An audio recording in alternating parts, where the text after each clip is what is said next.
On this section of tips and tricks, I'd like to show you something that's really interesting because designing is so unique to the person who's doing it. You can come up with so many different ways of designing.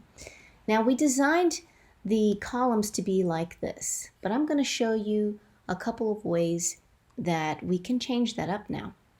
So what we're going to do first is go to the left column here, the first image, and click on Settings.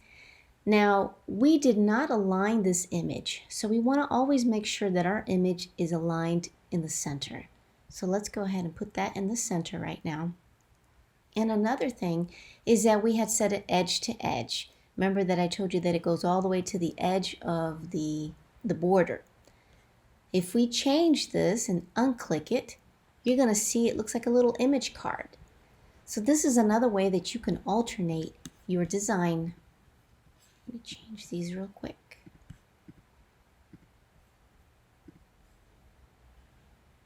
So see the difference?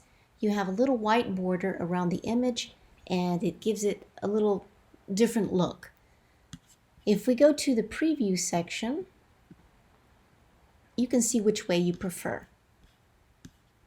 Change it to mobile view and you're going to see what it looks like on somebody's phone. They'll have a little white border like I showed you, and this one is the original that did not have a border. So you can choose which way you want to display the images. All you have to do is click that margin that I showed you over here on the column itself, in settings on the image card, edge to edge, or unchecked.